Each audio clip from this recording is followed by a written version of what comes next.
Hey there, Heather, ho there. It's Jeff Cutter, Historical Diamond, with yet another Degrassi shooting video, 6-month retrospective from when I started doing these videos, October 2018. This will be the last one in the current week, I promise you.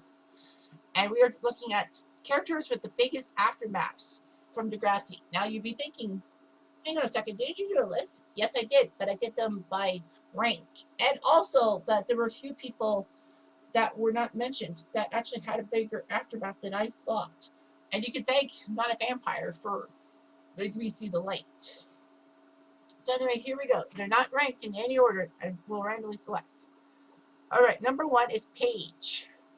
Now Paige in season 4 of Next Generation just got off the storyline that Dean got away with raping her because of lack of evidence, and Paige didn't come forward and all that. And Paige, of course, got revenge on Dean by crashing Spinner's car into Dean's car. But she does take the rap for everything, leaving Spinner high and dry. But anyway, after a couple episodes after that, she is shocked to learn that Rick is back at Degrassi. Mostly because when last time they saw Rick was running away after accidentally putting Terry in a coma, smashing her head on a rock. Anyway, Paige decides to try to get Rick out, or at least see Rick, make sure Rick sees the error of his ways. So she enlists Emma to help her out. They tried to destroy Rick. Unfortunately, that plan didn't work, and Emma went back on Paige's clique after she realized how wrong she was, to support a cause that was open season for hitting people. So basically, after that episode, Paige is not mentioned much in the storyline. She does tease Rick a little bit, but Rick doesn't fall flat. And in Time Stands Still Part 2, Paige ends up telling Rick that the Pain and Feathers prank was childish, and then Rick apologizes for what he did to Terry, and she doesn't. And basically, she's shocked that things happen. She's the one who told Hazel about the school shooting, about there's a shooting, and then Hazel looked at Jimmy's locker. So basically, Paige felt bad about the shooting. But then that leads to Hazel. You'd be asking, did Hazel have any aftermath?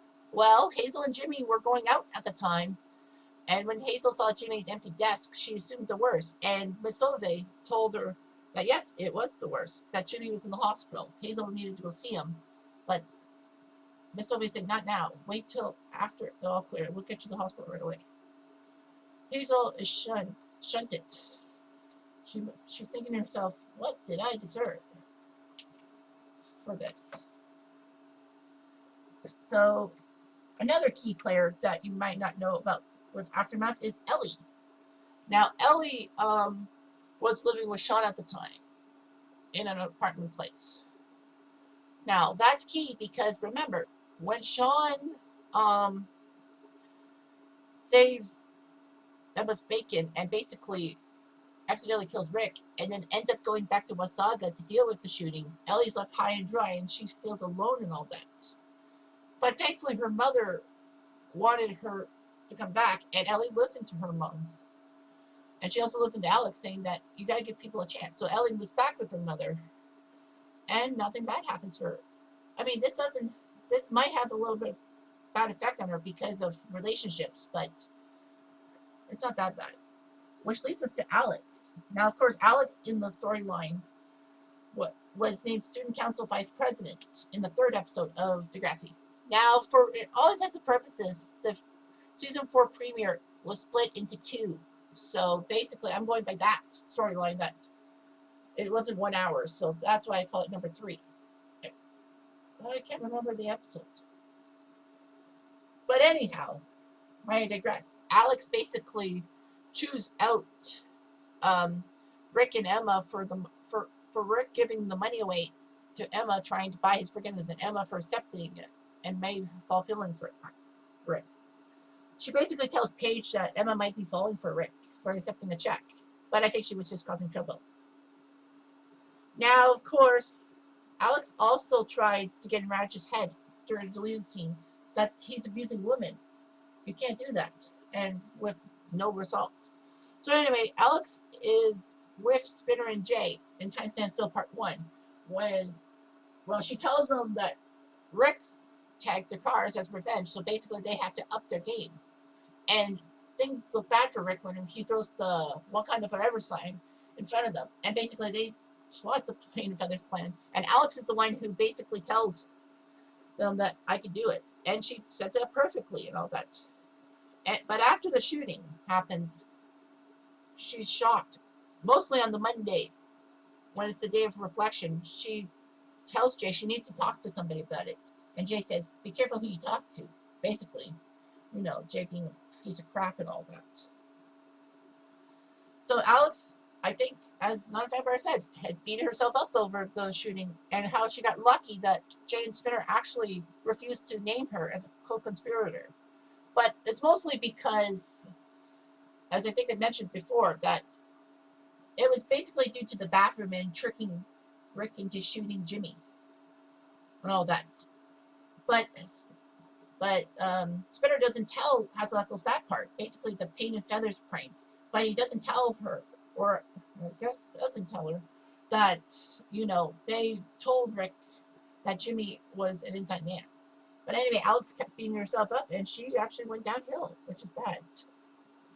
A little known aftermath is Miss Hazel Ackles.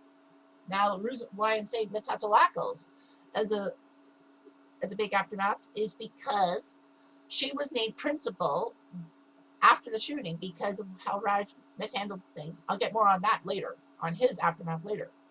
But anyway, so she takes course as principal. She actually does a damn good job. She's like one of the best principals in Degrassi history. And that's saying a lot. But anyway, she becomes a very good principal. The only problem is that she basically was too lenient on Peter when it counted. So Hazel Ackles does leave for Saskatchewan after season 7, but then she comes back after the chef fucks the school over. But then she leaves it and Snake's capable hands.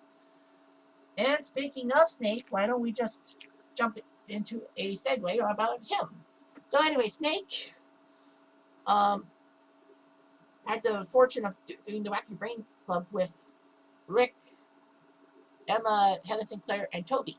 Now, of course, Heather Sinclair was taken out and Jimmy put in because of Heather's mono. So anyway, Snake realizes after Toby gets busted open by Spinner and Jay that something's fishy and then leaves. It could be a signal that he was going to tell Radish about everything.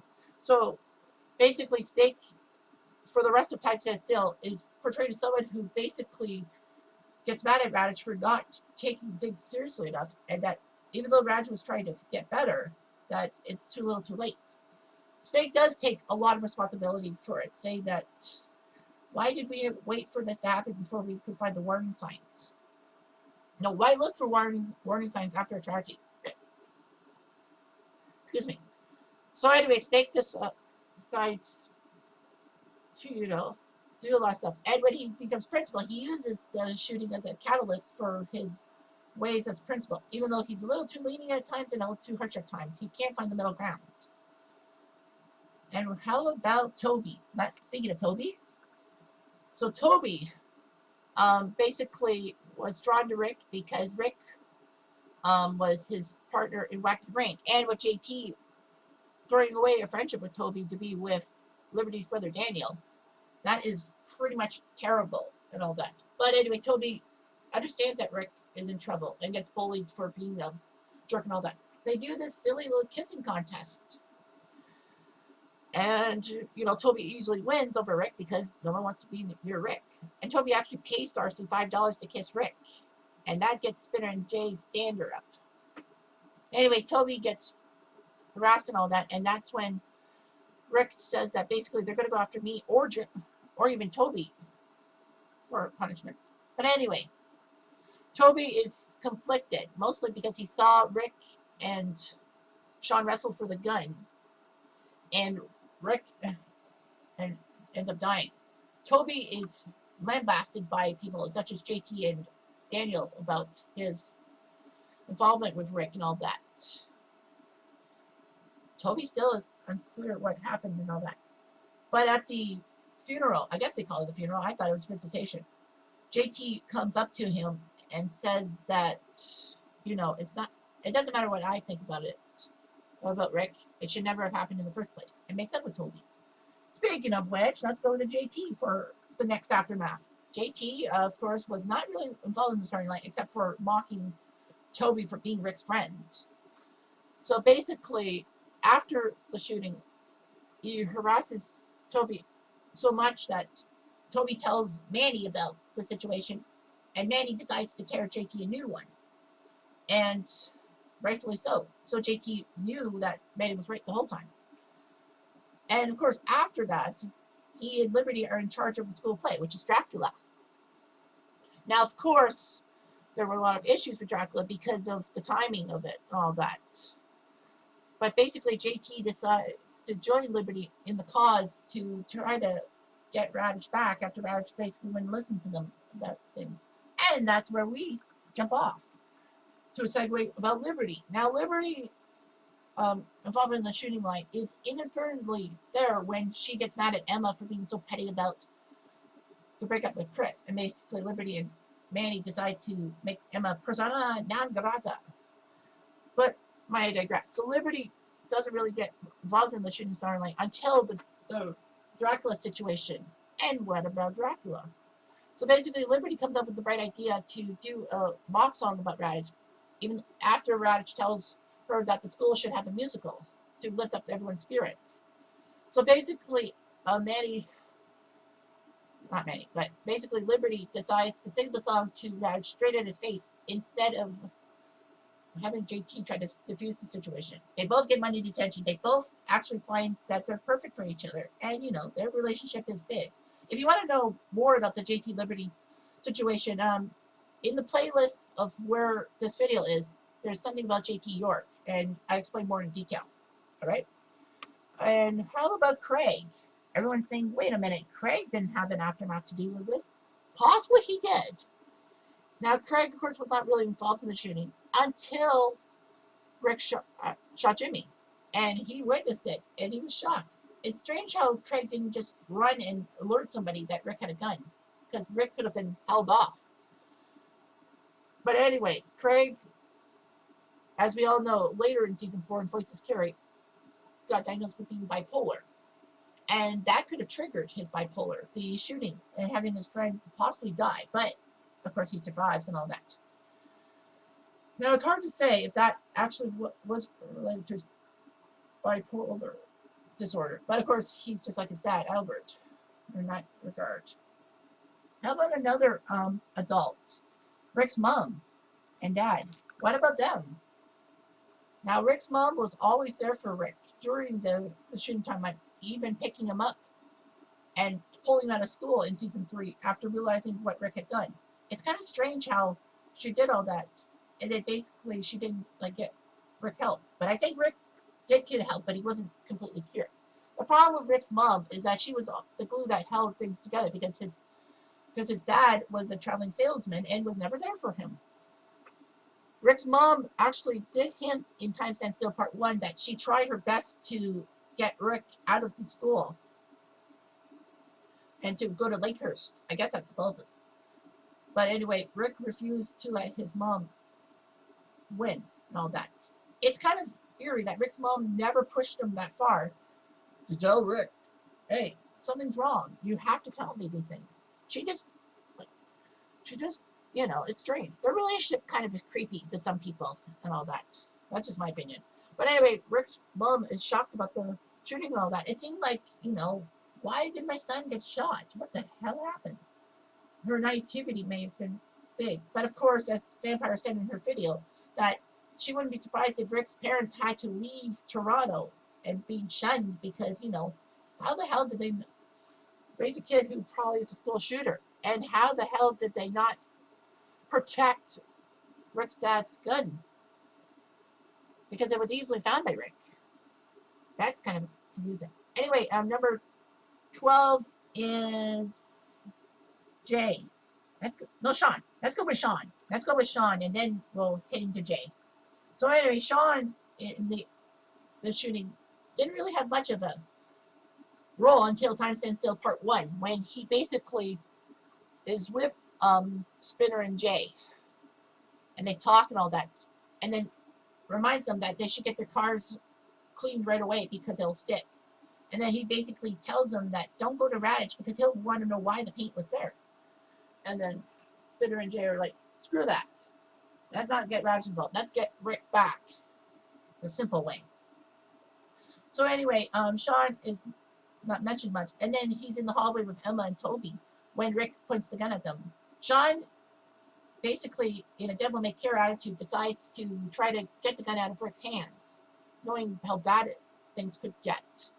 He tries to calm Rick down, and unfortunately Rick refuses to. Points the gun right at Emma's face, and basically Shawn wrestles him. A gunshot goes off. Fortunately for Shawn, he is okay. Like, he has a bullet wound in his shoulder, but that's less of a problem than Rick being dead. But anyway, Shawn relishes being a hero and all that. Emma thanks him for saving her life and all that. And then when Shawn hears that his parents were worried about him back in Wasaga, he decides to confront them because they sent him to Toronto. But they did it with the great intentions. Now, if you don't know the actress who played Shawn's mom, her name is Jane Eastwood. She was in a lot of Canadian shows. She was actually on the last season of King of Kensington, and she was in Naughty, if memory serves me correctly. But anyway, yeah. So anyway, Shawn realizes that after nearly drowning in a jet ski accident and being saved by the boy he deafened, Tyler, which is ironic in itself, he realizes how bad things are with the gun and all that. A part of me still believes that Shawn was scared about any repercussions back in Toronto, even though it was an accidental thing, and he did save a life. All that. It was in self-defense. I don't think Shawn would have got in trouble with that. But anyway, he feels bad about everything. And goes back to Wasaga. And then, for some strange reason, he comes back in season 6 and causes friction with Pema, you know, the Peter and Emma relationship. That gets Shawn expelled thanks to Peter planting drugs in his locker. And, of course, Peter getting ticked off that Emma chooses Shawn over him. Well, after all, he did friend Shawn. And now we go to Jay. Now you'd be asking yourself, why Jay? Why now? Well, why not? So anyway, Jay's big problem was that he and Spinner were basically there to destroy Rick's life once and for all until he leaves Degrassi, saying that he needs to get the hint. Of course, Jay's problems are that, you know, he tells Rick all these nice things about himself, about Rick, and basically gets Rick to believe that everything was cool. But of course, out of earshot, he says that I can pull the prank, and it'll be easy when you date the vice president of student council. So anyway, Jay had no remorse at all of that because of shooting. Even though Spinner wanted to go to confess to someone, Jay says, we didn't do anything. He's a psycho and all that. But of course, remember, Jay's the one who put the bug in Spinner's ear about Jimmy. Because, you know, he figured, you know, and as I said, Jimmy probably got blamed because of him and Spinner fighting and Spinner, you know, doing all that stuff, which I'll get to in his aftermath. But the fact of the matter is that, you know, Jay refused to let Alex or Spinner say anything because he knew that he was going to get caught. He was going to be caught in the web. Unfortunately for Jay, he gets his just desserts when Spinner basically tells on him. Jay does yell at Spinner, but Spinner says, Jimmy deserved to know. But Jay, to his credit, actually does smarten up and become a better person. Even though he doesn't come back to Degrassi, thinking that Degrassi overreacted to the incident by basically expelling them when Rick was psycho. Actually does better. He gets a job, he helps Shawn out in season 6, and he becomes calmer. He's with Manny, but I'm like, ugh. Anyway, next on the list is Jimmy, the man behind the mask, if you will. So Jimmy actually, you know, was on the side to bully Rick out of Degrassi and all that. Of course, Jimmy gets put on the Wacky Brain team because of his smarts in sports and geography, with Heather Sinclair being out with Mono. Of course, Jimmy basically ends up harassing Rick throughout the episode, time stands still. But then he's actually moved by Rick telling him that basically no one deserves this much punishment. Neither Toby or myself. So anyway, Jimmy decides to switch sides and stands up to Spinner and Jay and Alex. Big mistake, I think, in their mind. So Jimmy, of course, is shocked about the paint and feathers thing, and is shocked that Spinner would set it up and would tell people about it. He was basically bragging about it. They fight. Jimmy basically has something ammo, and that ammo is why Spinner and Jay basically pinned everything on him, telling Rick, because he knew that Rick was actually not going to go after them. But anyway, Rick shoots Jimmy in the back. Now it is poignant to remember that Jimmy got shot, but Rick didn't turn on, to Jimmy. Basically, he shot Jimmy with his back turned to him. Like, he turned his head away and shot him in the back. If Rick actually wanted to kill Jimmy, he would have shot and got Jimmy in the head possibly. Anyway, Jimmy is in the hospital with a wheelchair and all that. Tries to get back to the old Jimmy, but he just can't. And his dad is no help at all. So basically, Jimmy does have a great time on Degrassi when he's there. And, of course, he graduates with everyone in Season 7. Now, he was supposed to graduate a year earlier, but his physical therapy actually forced Hazel Ackles to make a weird decision by forcing him back a year. But anyway, and, you know, how did we know it was going to be Drake? Seriously. And that brings us to the next person on the list. And this is the guy that I basically had a lot of qualms against in the early days of trying to dissect the shooting, before like 2018. That was when I came into prominence with my videos. And that is the head cheese of Degrassi, that being Radish. Now, Radish, of course, got involved in Mercy Street when he welcomes Rick back with open arms. And, of course, gets a meeting from Marco and Alex. Now, I know Marco, you're thinking, Marco had an aftermath, did he? Not really a lot. But anyway, Marco and Alex try to get him to admit that this is a bad idea, letting Rick back. But Raj refuses to budge, but mostly for good reasons, because with Rick not having a criminal record and nobody telling on him, pressing charges on him, and the fact that everyone deserves a second chance, he can come back to Degrassi, even though he just doesn't listen to Marco and Alex's reasoning. They think that it's just because of the GPA. No, it's not. Anyway, he's allowed to come back. So anyway, Raj basically protects Rick. It's evident in when Emma trips him in the hallway and tries to tell Raj that no one wants him at Degrassi, and you're going to learn.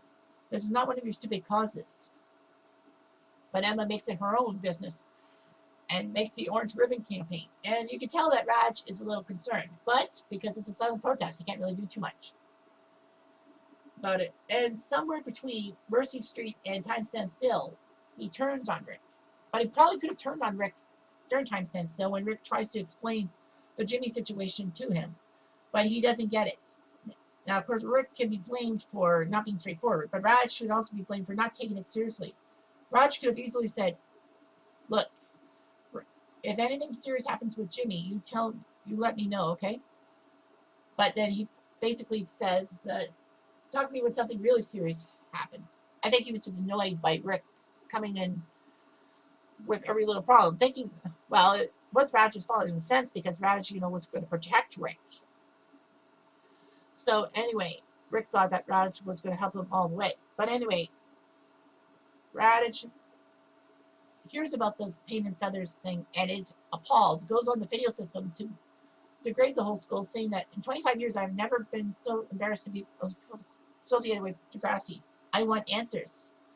And remember, your testimony will be anonymous. Confidentially. Excuse me. So anyway, in another deleted scene that they should have put into Time Stand Still, he basically wants Spinner to come to his office for a talk, thinking that, yeah, he got Spinner. Well, if Spinner wasn't bragging so much, that would have happened. So anyway, Snake does tell Radish that, how are you going to fix this? And Radish says, he can't cause more harm if he's not here. So basically, he then yells at Snake, saying that this is not preschool and making friends is not part of the curriculum. And then he also, after the shooting, decides to go to Snake, saying, we need warning signs. And Snake tears up one, saying that, you care now? How many times has Rick talked to you? Yes, Rick's talked to me. How many words have you retained? All that. Yeah, but this incident could have been avoided if you hadn't. But then, of course, Spike interrupts him. Raj then goes on TV on Monday and says that today's a day of reflection. We've got to get back to things. Of course, in Voices Carrie, he has the audacity to tell Liberty and JT that they need to squash Dracula because of the shooting and all that, and basically wants a musical.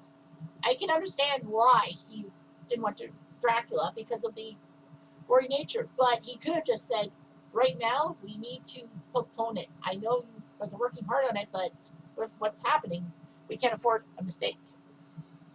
So anyway, that gets Liberty and JT to yell at him, and Raj basically takes it as an offense to what he's doing. He's doing his best, and yet the students are going to yell at him. It's obvious that he basically is a little furious at the student body because, you know, the drama club refuses to sing the song about him.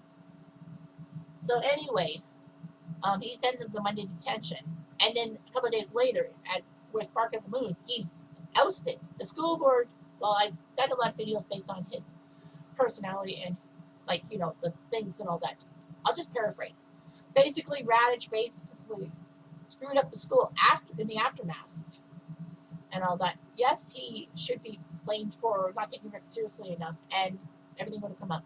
And as I said, Raj probably would have had to deal with the school board asking him questions about that, and he would have had to be honest about it. That's why he got reassigned instead of being at the mercy of maybe a police charge or a lawsuit. So unfortunately, Raj leaves Degrassi without a hint of what had been happening to him after that incident, which is sad. But I mean, you know, the problem is that everything just piled on, and that shooting was turned on Sunday to remove him. And then we come to Spinner. Now, Spinner, of course, was with Jay, Alex, and everyone else to try to destroy Rick and all that. It seemed that Spinner never forgave Rick for anything. And basically, Spinner actually is happy about this incident happening. But then Spinner has a change of heart when he realizes that he screwed up by telling Jimmy everything. And that's when Jake puts the bug in Spinner's ear, and Spinner plays along with it. Spinner, to his credit, was shocked after he learned Jimmy got shot, and he figured right away that Rick might have had a gun, and we told Rick that Jimmy did it. But unfortunately, his miraculous guilt really got to him. And in Eye of the Tiger, which is essentially like the end of the storyline whatsoever. I mean, yeah, there was a part in the next episode that Jane Spinner wanted to burn down the school for Spinner, especially for rejecting his advances to keep going with the schoolwork because he wants to graduate. Yeah. So anyway, Spinner tries to get Jimmy happy and all that. But Spinner feels that he needs to tell Jimmy the truth. Even though Jimmy said that, you know, Spinner didn't really have a bad part to play with it. And I forgot to mention, I guess in Jimmy's aftermath that, well, it's mostly to do with the Spinner thing. But anyway, Spinner tells Jimmy everything, especially with Jay. And Jimmy realizes that Spinner wasn't a true friend. Why would he want Jimmy being shot? Just because they had a fight? So anyway, Jimmy confronts Spinner and tells him some straight-on truth, saying that Spinner only did this to help Jimmy, to help himself, and not have to deal with the repercussions. Spinner does, to his credit, decide after that incident to go to Hazel Ackles and blame himself and Jimmy and Jay for the paint and feathers thing. But he doesn't say anything about telling he didn't tell her that he and Jay actually put the bug in Rick's ear to shoot Jimmy. I think the school would have said something about that too. I think the students knew that too. But anyway, Hazel Ackles has no choice but to expel Spinner and Jay for their roles. Spinner does do a redemption song. Basically, a year after the shooting happens, he finally gets Jimmy to agree to forgive him. And he has had a few missteps along the way, but he was a good character. And that brings us to Emma. Now you'll be asking yourself, Emma had the biggest aftermath, right? She did have the biggest aftermath because Rick technically was dead when he got shot, and no other aftermath could be affiliated with him in a primary way. So Emma, unfortunately, gets dragged into Paige's clique to try to destroy Rick because they know that Emma is the cause girl. Now, Emma joins Paige's clique mostly because she lost Liberty and Manny for being so petty about things. It was just pathetic, if you will, that Emma's pettiness ruined friendship with those two. But anyway, so she decides to set up a silent campaign with Paige with orange ribbons to try to promote students against domestic violence and all that. Her campaign works well. Unfortunately, her campaign also has a negative effect as everyone takes the opportunity to destroy Rick once and for all. Emma is concerned about things, but Rick does give Emma money for the cause, and when Emma was contemplating the check, Alex rips it up. Basically tries to get Paige to go anti-Emma.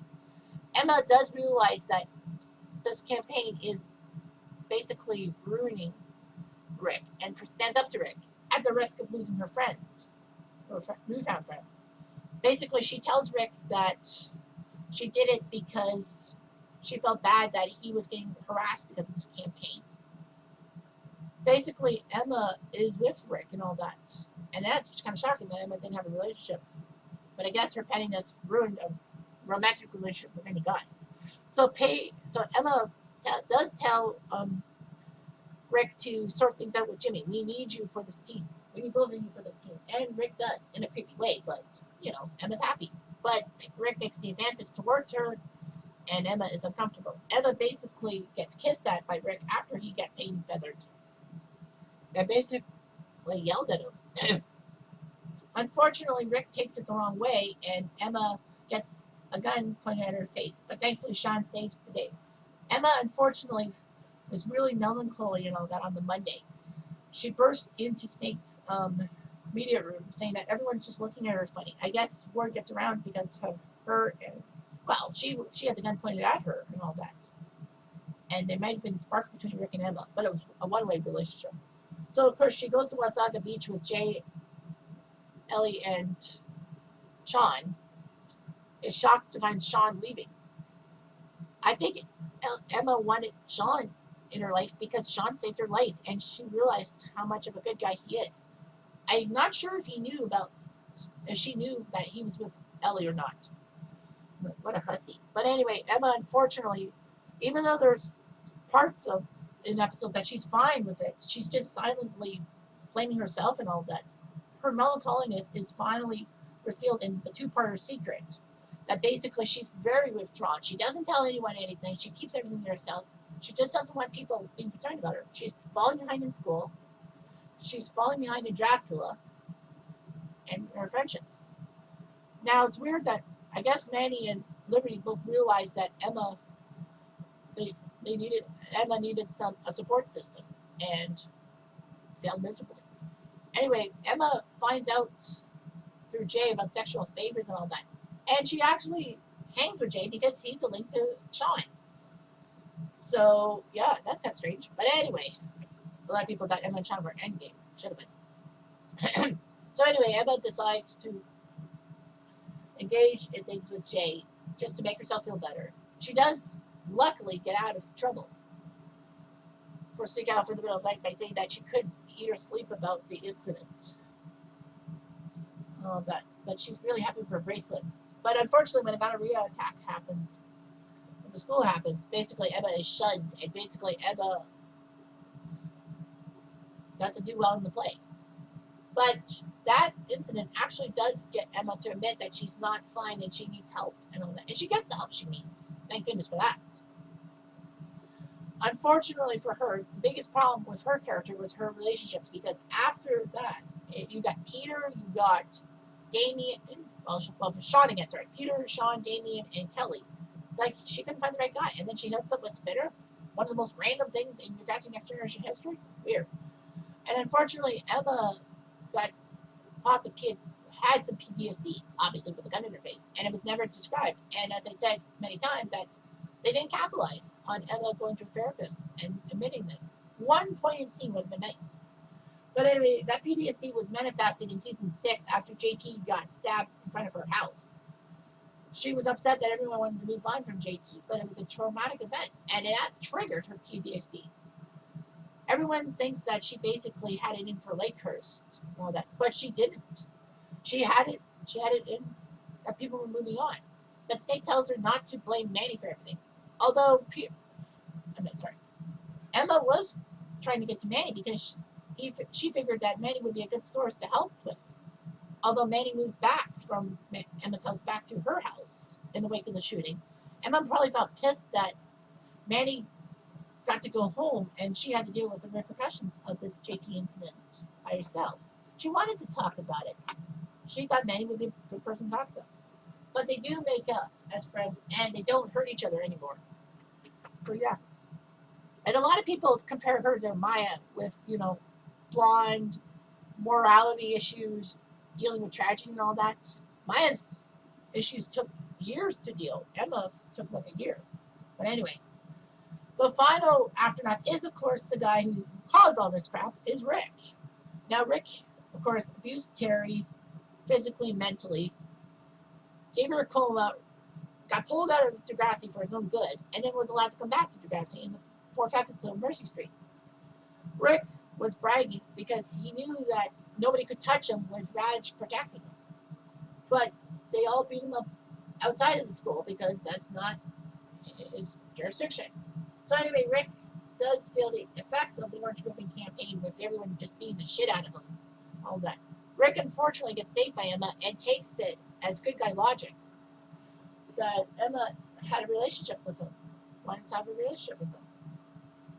It's obvious that he was never cured of his issues with girls and being dominant and all that. Even though Emma tells him that she did it out of pity. Rick refuses to take the hint to stay out of Degrassi. And unfortunately, he still gets pelted on that. He does take it in stride. I'll give him that. But unfortunately, after his chapeau was thrown into a dumpster, and then Jimmy and Spinner pushed him into the dumpster, he found spray cans and decides that he needs to retaliate. Because this is going to go on forever. And he thinks that if he retaliates, then basically they'll learn, and they might back off. Wrong move. It just makes Spinner and Jay and Alex angrier. Now, Rick is happy that he gets Jimmy as a friend. Like, he explains to Jimmy about his situation, even though Raj refuses to help him. And Rick does make the blunder of not being straightforward with Raj. That could have helped a lot. So anyway, he's happy with being with Jimmy and also being friends with Toby. Basically, that Rick's mom says that Rick says that he and Toby are going to ruin the school after this trivia competition, and Toby's creeped out by then. Yeah, okay. Basically, Rick refuses to take the hint to leave Degrassi, even from his mother. So anyway, Rick is happy he saves the school in the tiebreaker, or final round, if you will. Unfortunately, he gets painted and feathered. He's embarrassed and all that. He tries to kiss Emma. He still wouldn't get the hint that Emma was just trying to help him out because it was the right thing to do. So unfortunately, he stares forlorn after Emma walks away from him. And then he goes home. His parents aren't home. He finds a gun in his dad's desk, and we don't know what's going to happen. He decides to take the gun in his backpack to the school and shoot somebody. And weirdly, he still wore the paint and feathers thing. I don't know why.